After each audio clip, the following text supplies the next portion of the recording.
What is going on, Mac? How we doing today? Man. Woo. That's right. Close and close. Another round of football coming up. Yes. Another round. Got a good show planned for today. Oh, yeah. A lot of information to cover.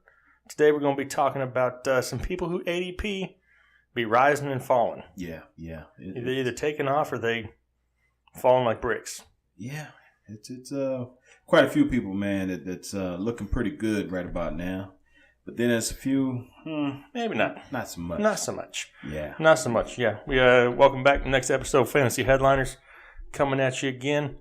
Like I said, we got a lot of stuff to cover today. Also want to do a different segment here later on. Talk about the next big thing. Right. The next big thing. Earlier in the year, we had one successful next big thing. Yep. Mr. Kenny Golladay. So we're going to try to strike gold again. Insert horn toot. If I had a tooted horn, I would do it. Yes. But the only thing that I have that is close to what I would call a toot is a, you know what I mean? Hey. That's about it. Yeah, that'll work. Got no horn. Everything else is going to be weird. It'd be a little, yeah. Be a little weird. Let's go ahead and get it started here. People whose ADP after one preseason game, right? It's already taken off or going down. I mean, this is something that's going to happen all preseason. It's not going to matter if it's preseason game 1 or 4. It's going to happen. Oh, yeah. Every week, somebody's going to be the next big thing. Somebody's going to be, forget about him. Yeah. It's just going to happen. That's the way it is until the season starts. Yeah.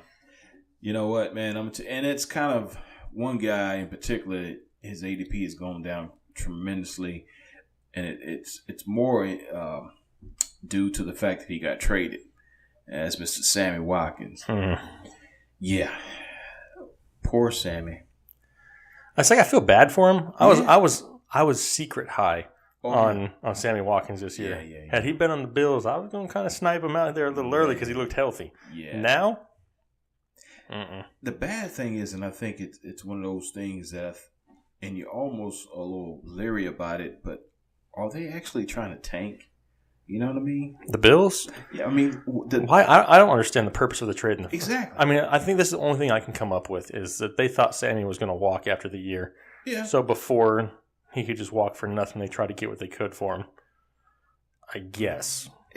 And I see that, but in the same token, here you got potentially a top 5 receiver. You know, so much talent. And if he's healthy... Why not sign the guy, to a long-term deal? That way, you could have one of the other pieces of a great team with Tyrod there. Shady still got a few years left. You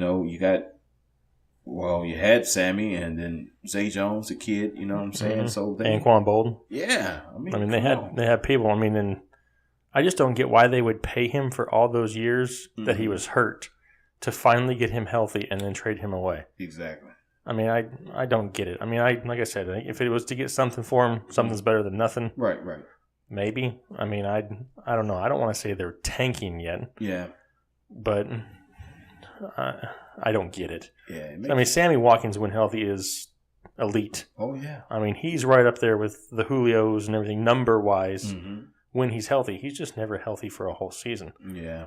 I mean, and now he gets to go to L.A. and play with Jared Goff. Yeah. Hang on a second. Oh, there's Jared Goff. There he is.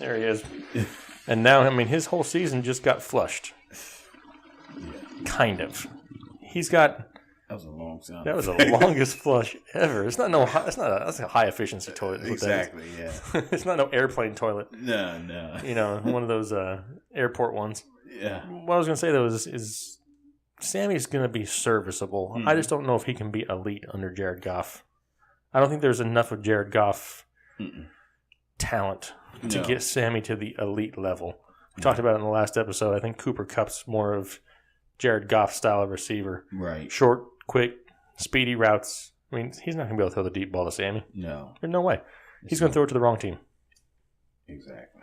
So, I mean, you could take a chance on getting Sammy. Right now, he's going around number 28 as far as wide receivers, which is going to put you around the 6th, 7th round. But I don't know. I don't think I'd take a chance on him. No, I mean, if he's your number, and at that ADP, he's going to have to be at least your number 2, if not your number 1. at that ADP, and I'm not willing to pay that much for a dude on the Rams. No. I mean, I know the Rams fans hate me probably. I think a couple of us unfriended us on Twitter or unfollowed us. It's all good, man. I mean, I'm just speaking the truth. That's all you got to do. I mean, I haven't seen – I mean, I watched, the Hard Knocks series on the Rams, and, I mean, Jared Goff is just, like, clueless. I mean – yeah. I'm not saying he doesn't have talent. He's just mentally clueless, it looks like. And I just don't know if he can handle complex. And the offensive line isn't that great. I mean, Gurley can't run nowhere. It's a shame, man. I mean, they've got talent offensively, that could really be surprising. But again, like you said, it's a shame. I just hope it's not contagious. Right. I mean, the Lakers, the Rams. Oh, yeah, I hope the Chargers don't get it. Hold on now. You're overstepping your bounds now. Wait a minute now. Yeah. I know this is not a basketball show, but right, the Lakers will be back. No, maybe. Somebody else around that same ADP who's not getting a lot of love. I mean, and it's understandable somewhat. It's Jarvis Landry. Yeah. I mean, he's seemed to have fallen since they signed Jay Cutler. It's like, I guess all the people who can see the future out there are already telling everybody that Devontae Parker is going to be the lead guy for Cutler. Yeah. But that hasn't been proven. No. And Landry, he's not going to go out there and get you 1,500 yards, but he's going to catch close to 100 balls every year, and his ADP's dropping. I don't understand that. I really don't get it. I'll still take Jarvis gladly as my number 2 wide receiver. Right. Any day. Yeah. Do I think he's going to have a Julio Jones 1,500-yard season? Nope. But consistent. Well, I mean, in PPR, he's a valuable weapon. You know what I mean? Standard, he's not going to be that valuable. I'd still take him as a wide receiver 3. In standard or half point PPR, you're still going to want a wide receiver who's going to be able to get in the red zone, and. But what's proving that Jarvis Landry can't be that guy? Well, I mean, he hasn't done it. But neither's Parker. True, but I think the makeup, the style and the type of wide receiver that Devontae is, I think he has a better potential. He's bigger for one. So what you're saying is size matters. Yeah, depends on who you ask. It depends on who you ask now. It's not the route the receiver ran. It's the size of the receiver that's running the route. It's the motion of the receiver. Woo. This show has went in a whole nother direction. Get my toilet ready again? Yeah. Anyway, you can keep on talking. Woo. Let me get my focus back. Yeah. But my thing is, that's a long ass. Woo. Let me get my censor button again. Yeah, I'm sorry. Lord have mercy. I'm going to have to apologize again to somebody. Lord, forgive me. But, again, going back to your point, we don't know who Cutler is going to, latch on to. It may be Stills. Who knows? Kenny Stills had an awesome year last year. It boils down to this. They've got a lot of talent. J.J. is going to be running the ball, hopefully running it well. So that's going to open up, soften the defense a lot. Jarvis is a player that, I'd take a chance on, but I don't know if I'd pick him until late 4th, early 5th round. I'm not going to take a high 2nd or 3rd pick for him. Right. And I hate throwing things out there that I really haven't researched yet, and I don't have time to look it up right now, but am I wrong? Was Cutler's tight end at the time the best part of his career? Was it not Greg Olsen? Greg Olsen used to be with Chicago. I think it was with Cutler. I want to say you're right. I want to say it was too. If I'm wrong, yeah, forgive me. But if it's not, the only reason I say that is Julius Thomas. Well, is there too? Yeah, and he may be somebody that's probably going to go undrafted. Yeah, a lot of the times, which is understandable. I probably wouldn't draft him either. No, with the talent that's there, but it's somebody to watch. I mean, he may end up having. He's done it before in Denver. True, he's capable of it. I mean, he had a few games, with Jacksonville and Blake. So yeah, He's somebody you want to keep an eye on, especially waiver wires. Just keep an eye on it. If you have a tight end that gets hurt, Julius Thomas may not be a bad thing. We're talking about the people who skyrocketing up, and obviously Kenny Golladay had one of those weeks. But what I want to talk about is why is Corey Davis all of a sudden just forgotten about? I know he's injured. He's got a hamstring injury. Right. But it's not like he's out for the year. No. It's not like he's, not going to make the team. Mm-hmm. He's going to be a top target in a top offense. Yeah, he's hurt right now, and you're not getting able to see it. And I think a lot of people are forgetting that Corey Davis is probably the best rookie receiver out there. I think they're forgetting about it because he's not practicing, he's not playing, but he's coming back.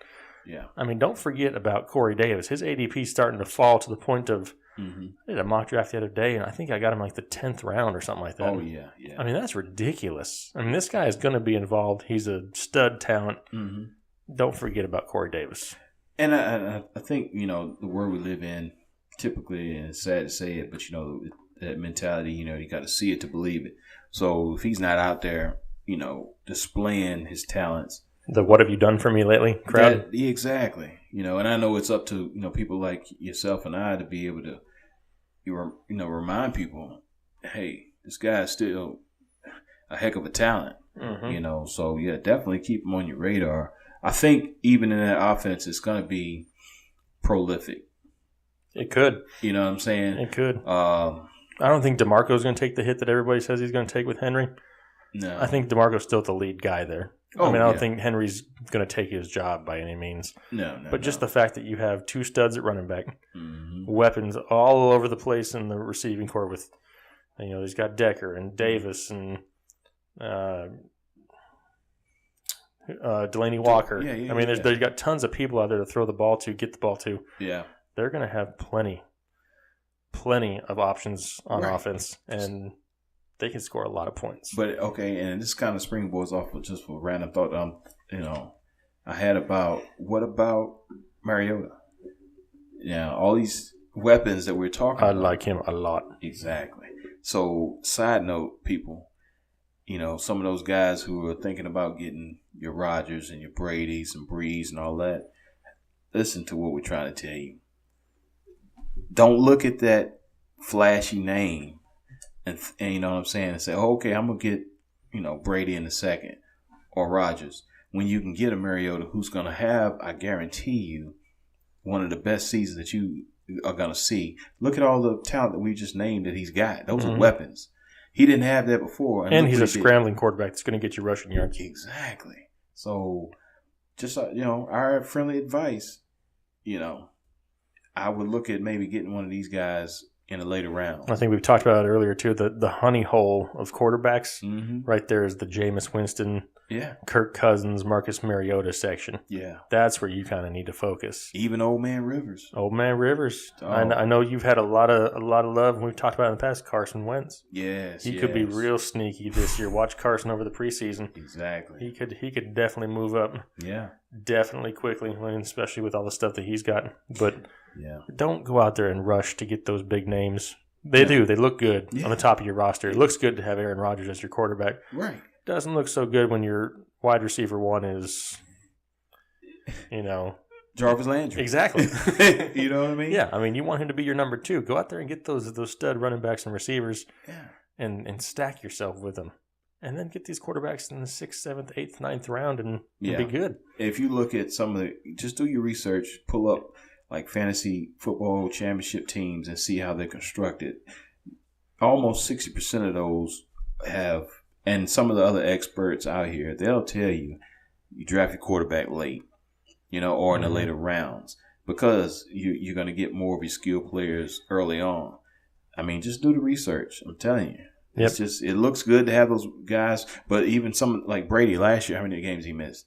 It was like 4, wasn't it? Mm-hmm. So a lot of people won with him, but they took him later because he dropped. Mm-hmm. You know what I'm saying? So you just got to keep that in mind. You're going to be passing up on a lot of good people if you're taking these guys early. And there's one other person that's fallen late down in there to that little honey hole that I was talking about that I don't want to sound like a homer here. Right. And it's just totally based off of health. Yeah. But Cam Newton's fallen way down there too. Yeah. Cam is not the same Cam before where he's going to, rush 100 times, 150 times a year. Yeah. But he's got a lot of speedy weapons. He's got big receivers on the outside. Yeah. He can still run. He still steal goal line carries. Mm-hmm. And everybody's way down on him from last year. Yeah, man. Way down on him from last year. And he still hasn't proven yet in the preseason that he's healthy. Right. But if he comes out healthy and Cam Newton falls way down there, that's somebody you need to think about. That goes back to my point. Whoa. That just happened. Stay woke. Yeah, exactly. Hey, that's a sign about Cam. That's right. See? That's somebody else agreeing with Cam. Exactly. That's right. But if you think about it, you can get Cam right now around 8th round. Mm-hmm. So, your first 7, if you build and construct that properly with all these great skill players, your running backs, your receivers, end up getting a Cam Newton who could potentially turn out to be. He was the MVP. Just a couple years ago. He's got the talent. Exactly. It's not like he's like, oh, we'll just take a shot in the dark that maybe Cam figures out how to play a quarterback. No, he's figured it out. He's just not healthy. Exactly. Yep. That could be a top 5 quarterback. Yeah. And you get him in the 7th, 8th round. And I'm telling you. Think about it. And here's the problem with that is if he plays this preseason, which he will, right. That ADP is going to come up.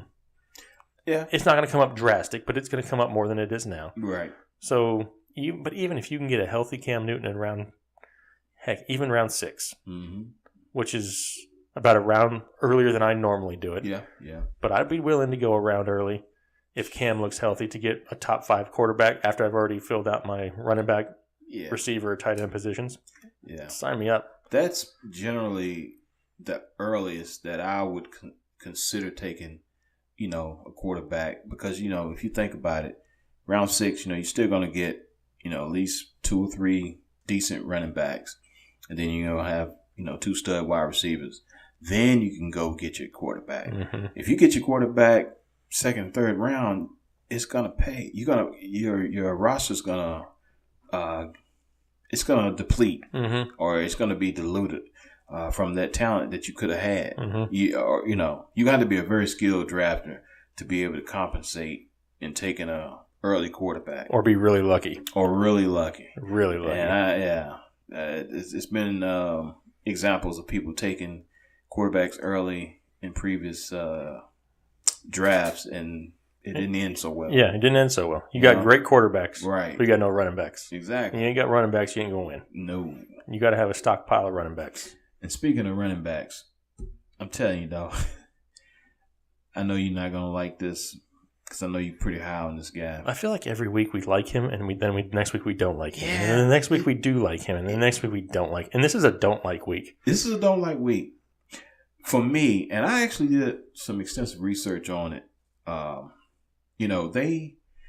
just going to tell you, Leonard Fournette, his ADP is not necessarily dropping, but here's my thing, and this is our job. We have to inform you and give you, the best information so you can be prepared for your draft. Okay. They've been talking about his foot injury.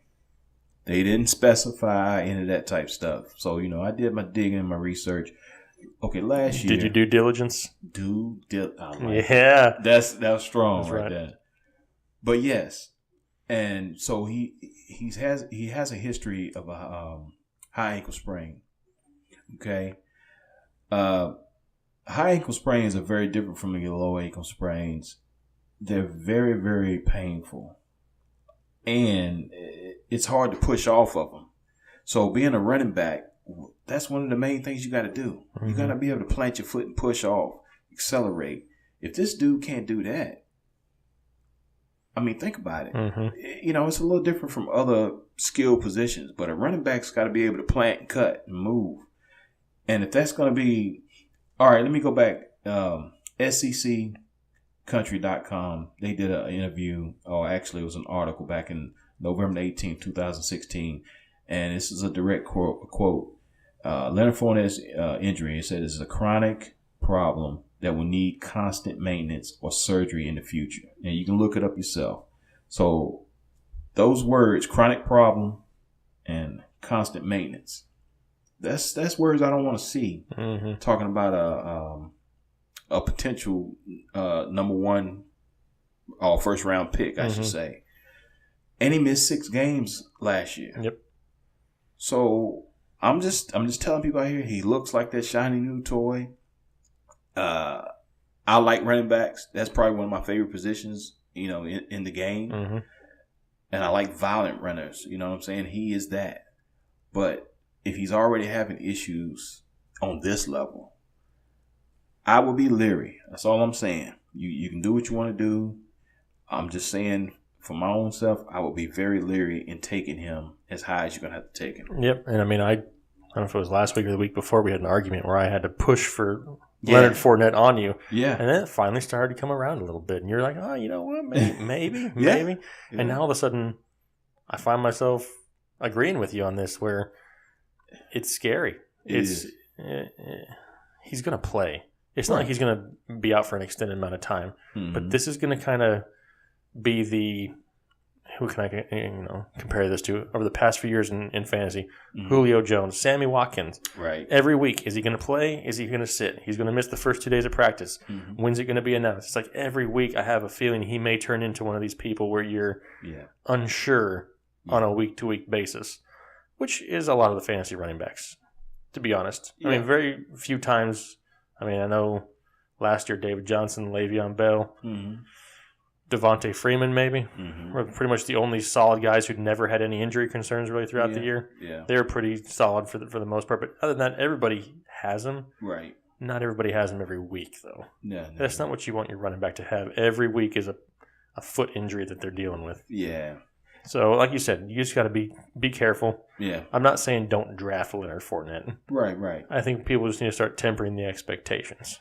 And then again, it's going to be. It sounds kind of crazy to even say this, but for me personally, I'd have to have at least 2 solid running backs in my stable before I even consider which is not going to happen with his ADP. Exactly, because you got to take him in the second. You're going to have to, and somebody's going to be disappointed. I'm telling you. Whoever is, it's going to be disappointment because if he's already having injury issues now, and you look back, like I said, in his previous years, even in college, missing games, you're going to be upset if you spent a second round pick or a late first round on a guy who's going to miss games. Yeah, I mean, you'll be sitting there week to week just going, because you don't know what to do. Hey. You'd be asking your kids for fantasy advice. Yeah. But you know what? It's not a bad idea sometimes. Because they're not biased at all. No. They have no bias. They have no idea who you're talking about. None. All right, well, since we're kind of talking about running backs, somebody who's not really rising, but I think may rise here shortly. Mm-hmm. And that's the Rolls-Royce, Thomas Rawls. Yeah. I think a lot of people realized last week when he started the game that maybe he's not the backup. And it is. It's not the greatest of offensive line situations. They arguably have one of the worst offensive lines. But you can get Thomas Rawls ridiculously late. Oh, yeah. Have him be your bench running back. Mm-hmm. And he's done it before. He's proven it before. Yeah. I don't have a whole lot of faith in Eddie Lacy. No. I don't care what he weighs. I don't care if he's 220. I still don't have a whole lot of faith in Eddie Lacy. Mm-hmm. But Thomas Rawls is intriguing. He's somebody you got to watch because he may start moving up here slowly. And that's somebody that if you can grab him, heck, I think right now he's probably going 9th, 10th round. Some mocks I've done, he's been later than that. Yeah, even later than that. Yeah. So, I mean, you can get him way late. Mm-hmm. Give yourself some depth. He may be your number 4 running back. Right. And that's not bad to have. I mean, he could end up being the steal of the draft. Exactly. And, a lot of people, they tend to forget what he did a couple of years ago. Mm-hmm. Of course, last year, heck, I drafted him. You know what I mean? But he was one of the ones who... And then I traded you for him. Exactly. And that didn't quite work out. That didn't work out. But, But I wasn't reliant on him. Exactly. I traded for him when he was hurt. Yes. As a stash in hopes that he turned out to be something. And he had a couple good weeks when he did come back. Mm-hmm. But that's what you got to realize is don't go in there and put him as your RB1 or RB2 and expect to get that production. No. You're looking for that lottery ticket, that lightning in a bottle. Yeah. You want to capture something that nobody else wants. Yeah. Well, and even in that backfield, if you were taking that 0 RB approach, he wouldn't be the one that I would choose. CJ Prosise would be the one that I would choose first. He'll be the most consistent out of the 3. Exactly. But again, to your point, draft him late. He could end up being a still the draft. To be honest with you, yeah, you never know. Somebody also I was looking at, man. This guy, his ADP is dropping like a darn bullet, and I don't want to say it shouldn't be. It's warranted because of his injury, and that's Andrew Luck. But if he comes out, and he comes out healthy, man, he's gonna do amazing things. But it's so scary, man. He's got a shoulder injury, and you got to have good shoulders to throw the ball. Yeah, you can't throw a football without a shoulder. I don't know if that is even possible. Yeah, hey, if anybody could figure it out, it's Andrew Luck. Right. But Luck going to come out this year and be a left-hander. Watch. Hey, wouldn't that be awesome? Yeah. But I mean, he's somebody that you might want to look at if you could swing it. Right now he's anywhere at 6th round. I've seen a lot of mocks. People are taking him then. Now, would you take Andrew Luck in the 6th, and then in the very last round take a Carson Wentz? That's and play Carson Wentz until Andrew Luck is healthy. That's possible. That's not. And then all of a sudden you got a healthy Andrew Luck on the top of your roster. Yeah. I mean, that's something you can think about. Well, and even with that, how does that affect his other teammates? You got T.Y. Hilton, who's a top 10 receiver. Dante Moncrief. Both of these guys are affected. I can tell you what, though, neither one of them are going to be top anything with the quarterbacks they got there. Oh, I had to look it up. Yeah, I didn't even know who their backups were. Stephen Morris and Phil Walker. It sounds like an accountant and a lawyer. Yeah, like the dude that changed my tires or rotated my tires for me. I mean, that's not going to be good for the T.Y. Hiltons and Dante Moncriefs if those guys are having to play. Dude, but man, if they would give Kaepernick a chance, bring the dude in. I'd rather have Kaepernick than those guys. Exactly. I mean, he would be feasible just for those few weeks. You know what I'm saying? Then the offense could continue to click. But that's going to affect, like I said, T.Y. Hilton's going to be sitting there, and he's going to drop. I didn't add him to my list, but now that I think about it, he's dropping too. Yeah. Because I mean, they don't know. They don't have a time frame of when Andrew's going to come back. Yeah, I mean, I saw something today that says, he'll be ready for week 1. But are they really going to come out and say, no, he's done for a while? Right. No. They're going to be optimistic because they don't want all the press asking what's going on at every minute. Is he ready yet? They want to sell tickets. That's right. Yeah, nobody's going to buy tickets to see Phil Walker. Okay? Right. Or Stephen Morris. I don't care who you are. No. All right, let's go on to the next subject here. A few weeks back, we talked about a name that nobody really knew about. He was known, but he wasn't thought of as a fantasy asset. Now all of a sudden he's on everybody's Twitter page and fantasy football roster. And it's Kenny Golladay. Yep. So what we're going to do is we're going to give you the next big thing. We already gave you one. Yeah. And now that one came true, we're going to try to win the lottery again, and we're going to give you another couple names that we believe the next big thing. Well, one guy, man, that I really like, and I think he could fit that mold, that's Zay Jones. Zay Jones is a tremendous talent, man. And especially, with Sammy Watkins being gone, they've got, targets to fill. This guy he has the potential to be special. 6'2", 200 pounds. He runs a 4.40. He comes from an NFL pedigree. I didn't even know this, man, once I started digging and doing some research on him. Okay, his father, he was a linebacker, 3-time Super Bowl champion, the Dallas Cowboys. I hate to even say that, but it's a fact.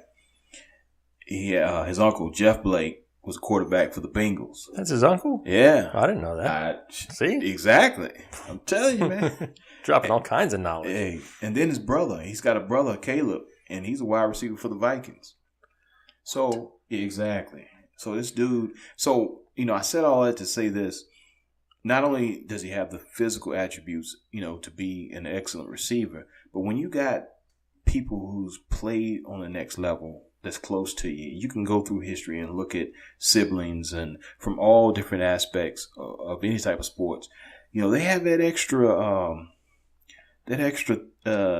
information, Mm-hmm. the little small things that they can give you and help you to excel. Yep. You know what I'm saying? Yep. And for him to have all this pedigree that he comes from, man, there's no reason for him not to succeed. Not to do it. You know what I mean? And Tyrod's going to be looking for somebody else now that Sammy's gone. Exactly. Zay Jones fills that spot. I think Zay Jones, mark it down. Mark it down. It's on tape. It's on tape, baby. Well, I want to change it up a little bit. Okay. I mean, I know I named the segment and said the next big thing. Right. So I'm going to change it. I'm going to say the last big thing. Okay. Because you're talking about a rookie. Mm-hmm. Usually the next big things are rookies, unknowns. Yeah. I'm gonna give a seasoned vet the chance to be, I can't really call him the next big thing. So it'll be his last big thing. I got you. Mr. Larry Fitzgerald. I like Fitz. Fitzgerald debated on retiring in the offseason this year. Right. Everybody's, skeptical, saying this could be his last year this year. More than likely will be. Carson Palmer will probably be retiring at the same time. Yeah. I think the only reason that Fitz stayed is because Palmer did. Fitzgerald at the end of the season will be in the top 3 to 5 all-time receiving yards. Man. I mean, he's never going to catch Jerry Rice, obviously, right. But I mean, this is one of the greatest receivers of all time.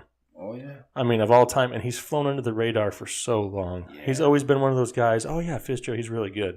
He's a solid number one, but he's never been up there in the Julio, Odell atmosphere. Right. I mean, I can think maybe early in his career, excuse me, it was him and Andre Johnson. Yeah. Were real big at the time. Mm-hmm. But he's never, from a year to year, been that guy. You know what I mean?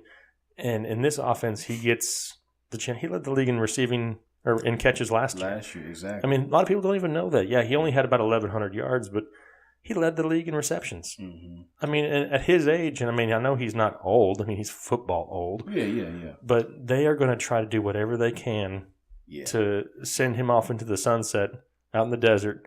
Yeah. Riding the shiny pony or whatever the heck you want to call it. They're going to give him something. It's going to be cool. You know what I mean? Yeah. But they want to send him out right. They're going to force feed him targets. He's going to be close to the league in receptions again. Yeah. I can see double-digit touchdowns. And this is somebody that you can get probably 5th, 6th round. Yeah. 5th, 6th round, and it's going to be possible wide receiver 1 potential. Oh, yeah. I mean, he's got it. They're going to give it to him. Palmer's going to be throwing the ball Yeah. all over the field. Carson Palmer's another sneaky play. Yes. Especially if they can get some wide receiver help if John Brown's not healthy. Mm-hmm. They're going to throw the ball a lot. Yes, they have David Johnson. Right. Yes, he's trying to get 1,000 rushing, but he also wants 1,000 receiving. Yeah. Somebody's got to throw him to get those 1,000 receiving. Exactly. If Carson Palmer's getting 1,000 yards receiving to his running back, man, I mean, the sky's the limit. Yeah. So I want to give Larry Fitzgerald some love.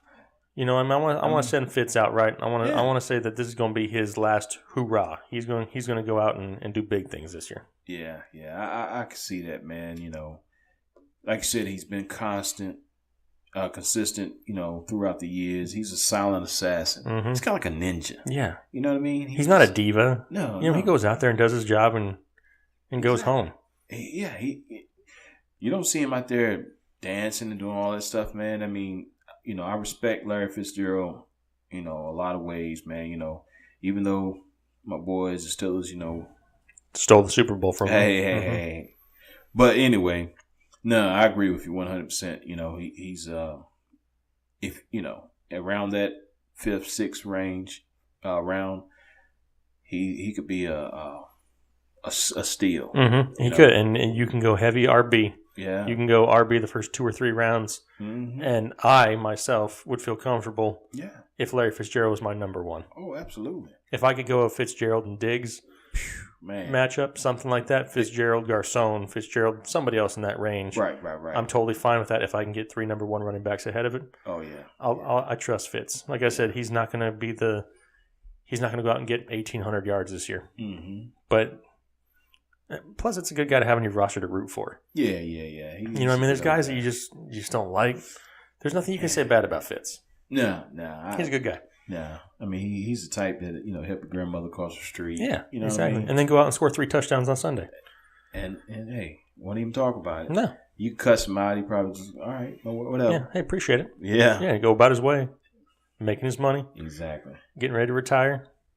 I mean, I like him. Yeah, I mean he's a steal. He could definitely return some good value. Yeah, definitely. Well, hey, that's all we got for today. Appreciate you all tuning in. Make sure you guys check out our website. Yeah, we got our updated rankings from Fantasy Pros. Pros. That's baby. Right, baby. Got it up here on the screen up on our website. Check it out. Mm-hmm. Links to our YouTube channel. Down there. Yep. That's right. Down. Yeah, I can put it there. Yeah, right there. You just point somewhere and I'll put it there. There you go. But no, we appreciate you guys tuning in. Make sure you like, comment, subscribe. Mm-hmm. Get in touch with us. Let us know what all you got. Anything you need advice for, hit us up. Twitter, Gmail, whatever you got. We're here for you. All that. All day long, baby. That's it, baby. You guys have a good one. We'll see you later. Peace. Bye.